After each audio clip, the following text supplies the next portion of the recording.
Students, welcome to ज्ञान wisdom. आज के इस छोटे से क्लास में हम करने वाले हैं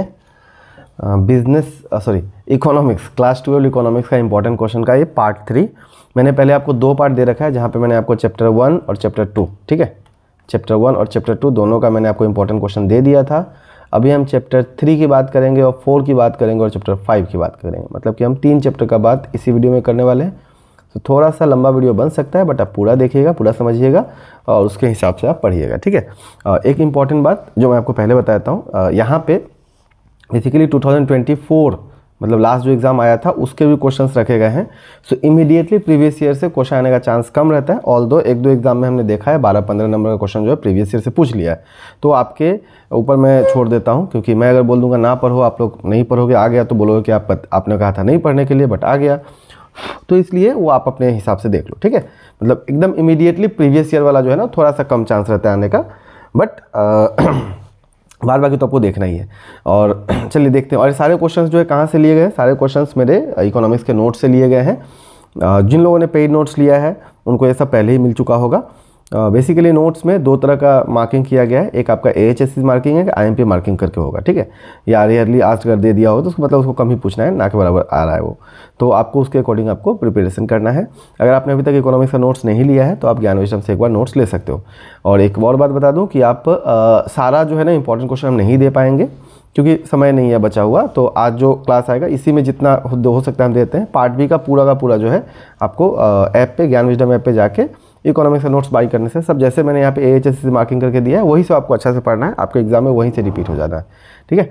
सो एग्रीगेट डिमांड जस्ट 2024 में पूछा हुआ है। कंपोनेंट्स आपको जरूर देखना है इस साल के लिए, ठीक है। कंपोनेंट्स ऑफ एग्रीगेट डिमांड जरूर देखना है, क्योंकि 20 और 22 दोनों में पूछा हुआ है, ओके। डिमांड कर्व जो है बहुत कम पूछता है, तो इसलिए रेयरली आज दिया गया, okay. What is mean by aggregate supply? तो एग्रीगेट सप्लाई शायद लास्ट ईयर के पेपर में आपको दिख जाता है, तो अगेन इस साल के लिए कम रहेगा। लेकिन अब एक और चीज़ है कि ये दोनों में से कोई एक हमेशा ही आने का चांस रहता है, ठीक है। आप अगर थोड़ा पैटर्न देखिएगा तो ये दोनों में से कोई ना कोई एक आता ही रहता है। देन क्या है? Explain the process of equilibrium income determination of an economy with the use of aggregate demand and aggregate supply. तो एग्रीगेट डिमांड और एग्रीगेट सप्लाई कर्व को बना के, अब यहाँ पे आपको कर्व बनाना आना पड़ेगा। जो ऊपर में हमने दिया था कि वो नहीं पूछ रहा है, बट यहाँ पे आया हुआ है तो आपसे पूछ सकता है। ये 20 और 23 में आया, 24 में नहीं आया, तो इस साल के लिए इंपॉर्टेंट रहेगा, ठीक है। डायरेक्ट जाके स्क्रीनशॉट मारना मत शुरू करना, समझना चीज़ों को, तभी जाके आपको समझ में आएगा कि किस पे ज़्यादा फोकस करना है और किस पे कम फोकस करना है, okay. Consumption function rarely asked है तो इसको छोड़ देते हैं। Consumption and income with proper diagram, ये भी आपके लिए नहीं है उतना ज़्यादा इंपॉर्टेंट। प्रोपेंसिटी टू कंज्यूम, ये आपके लिए इंपॉर्टेंट रहेगा, 14 और 22 में पूछा हुआ है। सेविंग फंक्शन नहीं, ना के बराबर पूछता है, हालांकि ये सब ऑलरेडी बीकॉम के सिलेबस में भी आ चुका है, इसलिए शायद 12 में नहीं पूछता है। प्रोपेंसिटी टू सेव, ये 2022 में पूछा हुआ है, तो आपके लिए इंपॉर्टेंट रहेगा इस साल के लिए। MPS और MPC जीरो कब होता है, ये 1 मार्क के क्वेश्चन में पूछ सकता है। MPS इज इक्वल टू 1 अगर है तो MPC का वैल्यू क्या होगा? तो बेसिकली इसका एक इक्वेशन है, उसके अकॉर्डिंग इसका आंसर आपको निकाल के देना होता है, ठीक है। देन उसके बाद में discuss the components of saving function, उतना नहीं है। पैराडॉक्स ऑफ थ्रिफ्ट, ये एकदम रिसेंट के पेपर में आपको दिखेगा। पैराडॉक्स ऑफ थ्रिफ्ट क्या होता है, इसके ऊपर क्वेश्चन बन सकता है, ठीक है। देन रिलेशन बिटवीन MPS और MPC, तो मैंने यहाँ पे बताया कि एक इक्वेशन होता है, जो इक्वेशन आपको याद करके रखना है। उसके ऊपर क्वेश्चन जो है देखो आप, उसी इक्वेशन के ऊपर में 20, 17, 24 तीनों में ही पूछा गया है, ठीक है। देन इक्विलिब्रियम प्राइस क्या होता है, 14-15 में पूछा हुआ है। हाँ, ये रिलेशनशिप जो है बिटवीन MPS, ये जो है ना, ये 16-20 में आया हुआ है। रिलेटेड क्वेश्चन था कि show that MPC plus MPS equal to 1, यही वो इक्वेशन है जो आपको मतलब मान के चलो दे दिया जाएगा कि MPS अगर 1 है तो MPC क्या है, तो 0 हो जाएगा। अगर MPC 1 है तो MPS क्या होगा, 0 हो जाएगा, ठीक है। देन इन्वेस्टमेंट क्या होता है, 2020 में पूछ रखा है, तो आपको ये पढ़ लेना है। व्हाट आर द टाइप्स और कितने टाइप के होते हैं और उसका डिफरेंस क्या है, या फिर ऑटोनोमस और इंड्यूस्ड इन्वेस्टमेंट का मीनिंग और डिफरेंस आपको देख के रखना है।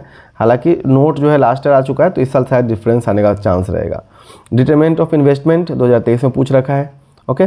देन एक्स एंटे और एक्स पोस्ट, इसका डिफरेंस आता है, तो यहाँ पे तो नहीं दिया गया। हाँ देखो, यहाँ पे एक्स एंटे और एक्स पोस्ट का डिफरेंस बार बार पूछा हुआ है, तो ये जरूर आपको देख के रखना है, okay. Then concept of full employment क्या होता है और इनवॉलंटरी अनएम्प्लॉयमेंट क्या होता है, ये आपको भी देख के रखना है। अगेन ये 16, 19 और 22, तो जब मैंने ऐसा क्वेश्चन दिया हुआ था, जो नहीं कि एग्जैक्ट ऐसा ही पूछा होगा, इससे रिलेटेड, मतलब इधर ये या ये कुछ भी पूछा होगा, इसलिए 3 साल में कवर किया गया है। इफेक्टिव डिमांड क्या होता है, 1-2 मार्क के डेफिनेशन के लिए देख के रखना है।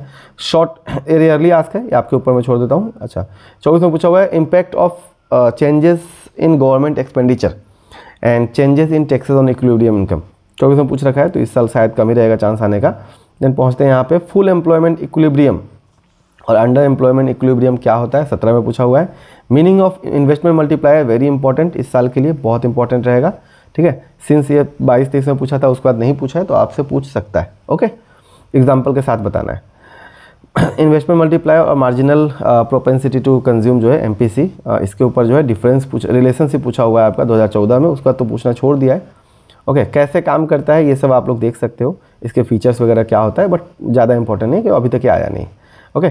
कुछ इसका इसी चैप्टर का कुछ एक लेफ्ट पार्ट था, मतलब डेफिशिएंट डिमांड और एक्सेस डिमांड बोल के एक चैप्टर है, तो उसके ऊपर है, जैसे कि डेफिशिएंट डिमांड क्या होता है या डेफिसिट डिमांड क्या होता है, इसके कारण क्या क्या है और कॉन्सिक्वेंसेस क्या क्या है। ज़्यादा से ज़्यादा 3 से 4 कारण कर लेना और 3 से 4 कॉन्सिक्वेंसेस कर लेना है, 2023 में पूछ रखा है। एक्सेस डिमांड क्या होता है, इसके कॉजेज और कॉन्सिक्वेंसेस क्या होते हैं, 21 में पूछा हुआ है। डिफरेंस बिटवीन डेफिशिएंट डिमांड और एक्सेस डिमांड, ये भी आपके लिए IMP मार्क में देखा हुआ है, मतलब इंपॉर्टेंट है, ठीक है। Then remedial measures to correct deficient demand, या फिर इसके ऊपर अलग अलग तरह से क्वेश्चन बना के दिया जा सकता है, तो हर तरह का क्वेश्चन यहाँ पे दिया गया है। 17 और 19 में रहेगा। इकोनॉमिक्स में बहुत बार देखा गया है कि आपके एग्जाम में क्वेश्चन जो है ना वो बना के वो लोग देते हैं, बट आंसर मैंने आपको पहले ही बता दिया है कि क्वेश्चन भले रिफ्रेम किया जा सकता है, आंसर्स वही रहेंगे, ठीक है। यहाँ बोला है कि 2 measures of fiscal policy to correct the problem of excess demand, इसी का मतलब हुआ ना, क्वेश्चन सेम ही रहेगा, या 2 fiscal measures to solve the problem of excess demand, तो ऑटोमेटिकली बात एक ही बोल रहा है, बस अलग अलग तरीके से बोल रहा है, ठीक है। Discuss the measures to correct excess demand, ये भी आपके लिए इंपॉर्टेंट रहेगा कि एक्सेस डिमांड और एफिशिएंट डिमांड दोनों को ही मतलब कॉज, उसका जो कारण है, कैसे उसका एक्सेस डिमांड को कैसे करेक्ट किया जाए, उसके क्या क्या मेजर्स, क्या क्या तरीका है, वो सभी पूछा जा सकता है। और शॉर्ट नोट जो है ये आप देख सकते हो, तो ये वाला और ये वाला तो ऑलरेडी आपने ऊपर में पढ़ ही लिया है, हाँ, साइक्लिकल फ्लक्चुएशन देख लीजिएगा, हालांकि उतना इंपॉर्टेंट यहाँ पे दिया हुआ नहीं है, ठीक है। सो ये आपका ख़त्म हो गया। अच्छा, हाँ, अब कोर्स आपके लिए, अगर आप इस साल वाले हो तो आपके लिए इकोनॉमिक्स का नोट्स अवेलेबल है। अगर आप नेक्स्ट ईयर पढ़ने वाले हो तो जो मतलब 2025-26 में जो लोग एग्जाम देने वाले हैं उनके लिए बहुत सब्जेक्ट आपको कोर्स और नोट्स मिल जाता है, जहाँ पे आपको ये मैं फ्यूचर के लिए बता रहा हूँ, ठीक है। इंग्लिश, ऑल्टी, अगले साल में अकाउंटेंसी भी आ जाएगा, हो सकता है तो BMST का भी हम ट्राई करेंगे इस बार, ठीक है, BMST भी ट्राई करेंगे। बिजनेस स्टडीज़ का ऑलरेडी वीडियो कोर्स अवेलेबल है, ठीक है। तो ये सारे कोर्सेज आप ले सकते हो at very minimal price on Gyan Wisdom app, ठीक है। अभी वालों के लिए नोट्स अवेलेबल है इकोनॉमिक्स का, तो आप चाहो तो ले सकते हो, कहाँ से, ज्ञान विजडम ऐप से, ठीक है। सो अभी के लिए इतना ही रहेगा। चैप्टर ये अपना ये वाला चैप्टर ख़त्म हो गया। अब आते हैं नेक्स्ट चैप्टर में, मतलब कि चैप्टर 4 और चैप्टर 5 के लिए। सो चैप्टर 4 में से भी हमने कुछ क्वेश्चंस आपको दिए हुए हैं, जैसे कि what are the 4 different concepts of budget, ठीक है। सो बजट के 4 डिफरेंट कंसेप्ट है, ये सब शॉर्ट क्वेश्चंस हैं, हाँ, वहाँ पे भी शॉर्ट लॉन्ग था, या ये भी सब शॉर्ट क्वेश्चंस है। तो शॉर्ट क्वेश्चंस जो है ना आप स्क्रीनशॉट मार लो, ठीक है, कि 2 example of non tax revenue, है ना, ब्रेक इवन इनकम क्या होता है, प्राइमरी डेफिसिट क्या है, एग्जांपल्स ऑफ कैपिटल एक्सपेंडिचर ना, बजट और ट्रेड डेफिसिट क्या होता है, हाँ, what is balance of payment deficit, BOP deficit क्या होता है, फिजिकल डेफिसिट क्या होता है, प्राइमरी डेफिसिट क्या होता है, सब दिख रहा है ना, सबका सब जितना भी AHS में पूछ रखा है सब हमने नोट्स में रख दिया है, ताकि इसको पढ़ने के बाद में एग्जाम में मोस्ट मतलब ज़्यादातर क्वेश्चन जो है ना यहीं से आ जाए, ओके। तो ये सारे क्वेश्चन से अब हम आते हैं लॉन्ग क्वेश्चन की तरफ, हाँ, सेंट्रली प्लान्ड इकोनॉमी क्या होता है, फिजिकल पॉलिसी क्या होता है, मॉनेटरी पॉलिसी क्या होता है, ये सब पूछा जा सकता है। नाउ देखिए, what is meant by budget, budget क्या होता है, या गवर्नमेंट बजट, तो बजट बोले या सिंपली मतलब गवर्नमेंट बजट बोले या फिर सिंपली बजट बोले, हम लोग बजट का मतलब गवर्नमेंट बजट ही समझते हैं अपने सिलेबस के अकॉर्डिंग, ठीक है। सो 20, 15 और 24 में पूछा जा चुका है, तो 24 में पूछ रखा है, तो इस साल शायद पूछने का चांस कम रहेगा। ऑब्जेक्टिव्स देख रहे हो ना आप, इकोनॉमिक्स में बहुत कम ही क्वेश्चन डायरेक्ट रिपीट हुआ है। ऑब्जेक्टिव्स या फिर फंक्शंस ऑफ गवर्नमेंट बजट, ठीक है। तो आपसे भले ऑब्जेक्टिव पूछे, आंसर हमने जिस तरह से दिया वो फंक्शन में ही काम करेगा, फंक्शन पूछे ऑब्जेक्टिव उसका काम करेगा, ठीक है।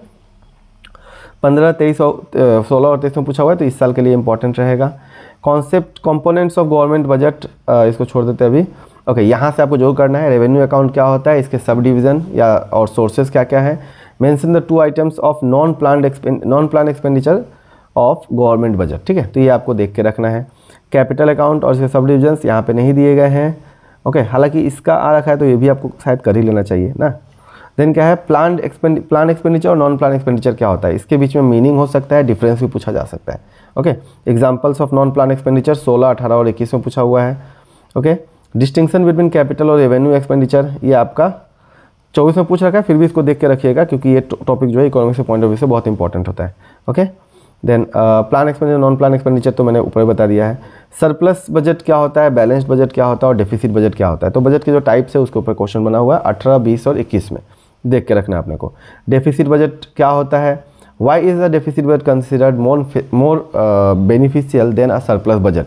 तो एक डेवलपिंग इकोनॉमी के लिए घाटे वाला जो बजट होता है वो फ़ायदेमंद होता है देन एक प्रॉफिट वाला बजट में। ये इकोनॉमिक्स का कॉन्सेप्ट है, जो लोग इकोनॉमिक्स पढ़ते हैं समझते हैं उनके लिए समझ में आएगा, हालांकि ये बात उल्टा होता है। तो डेवलपिंग इकोनॉमी में उसका फ़ायदा मिलता है, क्यों मिलता है वो आपसे पूछा गया है 2020 में। What are the measures of government deficit, what are the measures of government deficit और what are the types of deficit, है ना, या फिर इसके इम्प्लीकेशंस क्या क्या हैं, रिवेन्यू डेफिसिट क्या होता है, इसके इम्प्लीकेशन क्या क्या है। तो इसके ऊपर जो आपके पास क्वेश्चन बना हुआ है बहुत सारे साल में, तो बस जो इमीडिएटली प्रीवियस में पूछा होगा उसको छोड़ के बाद बाकी आप देख लीजिएगा। Okay, what are the key reasons of, ये वाला क्वेश्चन रेयरली आस्क है तो छोड़ देते हैं, ठीक है। देन आते हैं ओपन इकोनॉमी और क्लोज इकोनॉमी क्या होता है, EER क्या है, रेयरली आस्क है, छोड़ दीजिए। देन फॉरेन एक्सचेंज से क्वेश्चन बनता है, फॉरेन एक्सचेंज क्या है, इसका मीनिंग, फॉरेन एक्सचेंज रेट का मीनिंग क्या है। एक्सचेंज रेट तो ऐसे भी अपना इसमें बैंक रेट पूछा हुआ था फाइनेंस के एग्जाम में, तो एक्सचेंज रेट जो है यहाँ पे भी आ जाएगा अपना। ओके, सो उसके बाद में शायद ये वाला टॉपिक के ऊपर आपके इसमें एग्जाम में पूछा हुआ था फाइनेंस में। फॉरेन एक्सचेंज मार्केट क्या होता है, इसके फंक्शंस क्या क्या है, अगेन ये फाइनेंस से कॉमन टॉपिक है। फॉरेन एक्सचेंज रेट कैसे डिटरमाइन होता है, इसके टाइप क्या होते हैं, चलिए ये सब छोड़ते हैं, यहाँ पे देखिए। और what is flexible exchange rate, ठीक है। मतलब ये भले ही नंबरिंग बहुत सारा कर दिया गया बट सारे क्वेश्चंस एक ही जैसे हैं, हाँ, सब में और लगा हुआ है, हाँ। So fix rate exchange, foreign flexible exchange rate, merit demerit, determination of exchange rate under flexible exchange rate system. तो ये मोटा मोटी टॉपिक सेम ही था, बस ये नंबरिंग गलती से हो गया है, ठीक है, सब में ही क्वेश्चन लग गया हुआ है। Then differentiate between devaluation and depreciation of currency. So devaluation का मतलब क्या होता है और डेप्रिसिएशन का मीनिंग क्या होता है, इसका डिफरेंस जो है आपके 2023 मतलब 21 और 18 में पूछा हुआ है। डीवैल्यूएशन ऑफ करेंसी का मीनिंग क्या होता है, अगेन वही सेम टॉपिक है। How does it affect the import of a country, एक कंट्री के इम्पोर्ट में क्या होगा, तो जब डिवैल्यू होगा तो वैल्यू घटेगा ना, मतलब वैल्यू जो है खत्म होगा बेसिकली। पहले वैल्यू था, अभी डीवैल्यूड होगा तो वैल्यू घट रहा है, कम रहा है, खत्म हो रहा है। तो उस केस में आपके देश में क्या इफेक्ट पड़ता है। To sources of supply of foreign currency क्या हो सकता है, इससे रिलेटेड क्वेश्चन 2019 में आया हुआ है। डिफरेंस बिटवीन फिक्स्ड एक्सचेंज और फ्लेक्सिबल एक्सचेंज रेट जो होता है, ये 2022 में पूछा हुआ है, तो इस साल के लिए बहुत इंपॉर्टेंट रहेगा। डायरेक्ट टैक्स और इनडायरेक्ट टैक्स अगेन आपके लिए बहुत इंपॉर्टेंट रहेगा, हाँ। रेवेन्यू रिसीट और कैपिटल रिसीट बहुत इंपॉर्टेंट रहेगा, ये सारे डिफरेंस है, हाँ। Factor income, transfer income, okay. और note on physical responsibility and budget management act, ये हमारे पास में एक एक्ट था, तो ये जस्ट मतलब NCERT नया नया ऐड किया था, तो 2024 में पूछ रखा है, ओके। अगेन फिर से याद दिला देता हूँ, कोर्सेज नोट्स है ना आपके लिए अवेलेबल है। अभी के लिए तो आप इकोनॉमिक्स का नोट्स जो है ना ले सकते हो, कहाँ से, ज्ञान विजडम ऐप से, ठीक है। चलिए नेक्स्ट चैप्टर हमारे पास में बैलेंस ऑफ पेमेंट, BOP और GST। तो GST से जो है नॉर्मली हमें मीनिंग, ऑब्जेक्टिव और मेरिट से 3 टॉपिक पूछा जाता है, हालांकि हमने और भी कुछ क्वेश्चन वहाँ पर डाल रखे हैं। सो BOP क्या होता है, बैलेंस ऑफ पेमेंट क्या है, हाँ, ये आपके लिए जोड़ करना है। क्या क्या 2 तरह का अकाउंट होता है जो BOP के अंदर में रखे जाते हैं, इसी को अकाउंट बोलेगा, इसी को कंपोनेंट बोलेगा, डायमेंशंस बोल देगा। इसके फीचर्स क्या क्या हैं, इनविजिबल ट्रेड क्या होता है, difference between balance of payment और बैलेंस ऑफ ट्रेड क्या होता है, तो बॉट और बॉप का मीनिंग डिफरेंस क्या होता है, ठीक है, वो आपको देख के रखना है, बहुत इंपॉर्टेंट रहेगा। Structure of, discuss the structure और कंपोनेंट ऑफ BOP, अगेन ऊपर वाला ही चीज़ हो गया, ठीक है। या 2 accounts of BOP, discuss the components of government budget, सबका आंसर सेम ही होगा, ओके। ट्रांसफर पेमेंट क्या होता है, what are the transactions included in capital account of balance, मतलब कैपिटल अकाउंट के अंदर क्या क्या ट्रांजेक्शन होता है, हाँ, रेवेन्यू अकाउंट के अंदर क्या क्या ट्रांजेक्शन होता है, तो वो सारा चीज़ जो है आपको देख के रखना है, ओके। क्रेडिट और डेबिट आइटम क्या क्या है BOP में, तो अगेन ये भी ऊपर वाले से रिलेटेड क्वेश्चन ही है, ओके। ऑटोनोमस और एकोमोडेटिंग आइटम्स क्या होते हैं BOP में, इसके बीच में डिफरेंस बताइए। Briefly what are the causes behind the deficit और डिसइक्विलिब्रियम ऑफ BOP, ओके, ये भी आपके लिए इंपॉर्टेंट रहेगा। Mention 4 factors consuming disequilibrium of BOP, और हमने देखा है कि ये सारे के सारे जितना भी टॉपिक आप देख रहे हो ना, सब का सब आपके बुक में नहीं है, ठीक है। आप अगर गोयल का बुक फॉलो कर रहे हो तो सारा का सारा टॉपिक नहीं है। हम जब बना रहे थे तो हमें कम से कम 6-7 बुक लगा है सारे टॉपिक्स को कवर करने में, ओके, तब जाके हम मतलब सारा चीज़ ला पाएँ।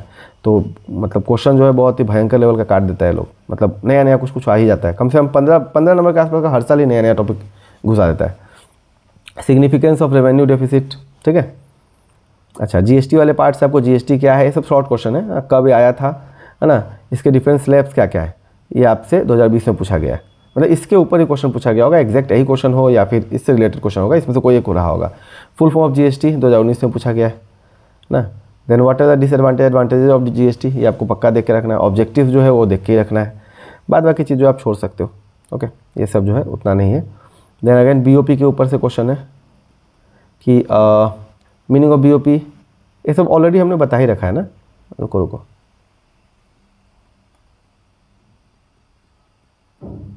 हाँ, ये सब तो अभी हमने बात ही किया था, फिर से शायद रिपीट हो गया है।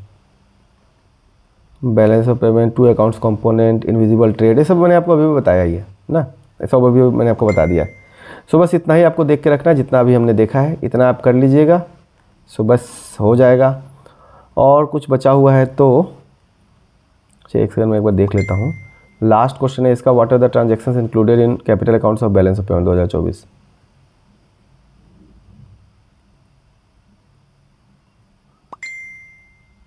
व्हाट आर द ट्रांजैक्शंस, यहाँ पे तो नहीं है। अच्छा ठीक है, आप इसका स्क्रीनशॉट ले लीजिए। अगर कोई भी क्वेश्चन अगर आपका उसमें ऑलरेडी आ चुका होगा तो ठीक है, मेरे को लग रहा है जैसे ये सब तो रिपीटेड ही है, और जो अगर एक्स्ट्रा कुछ अगर आ गया तो उसको आप देख लीजिएगा। ठीक है, चलिए। सो ये रहा हमारा इकोनॉमिक्स का लास्ट पार्ट। और अगर आपको इसका नोट्स वगैरह चाहिए तो आप ज्ञान विजडम ऐप से आप देख सकते हो, हाँ वहाँ पे आपको मिल जाएगा। और बाद बाकी बेस्ट ऑफ लक। उम्मीद करता हूँ कि जितना मैंने दिया इतना में आप पास तो ज़्यादा मार्क्स ले ही आओगे, इतना का पढ़ लोगे तो। और अगर नोट्स ले लेते हो तो शायद लेटर भी आ जाए, अगर अच्छा से देख लेते हो तो। ठीक है, चलिए बाय बाय। वहाँ पे सिर्फ इतना ही क्वेश्चंस नहीं है, वहाँ पे बहुत सारे क्वेश्चंस हैं, शॉर्ट क्वेश्चंस बहुत सारे मैंने दे रखे हैं, बट उनमें से जो कुछ सेलेक्टेड वंस थे वही मैंने लाए, जो मतलब AHSC में बार बार पूछा वही मैंने आपको बताया। ओके, चलिए बाय बाय, मिलते हैं अगले क्लास में। Thank you and best of luck.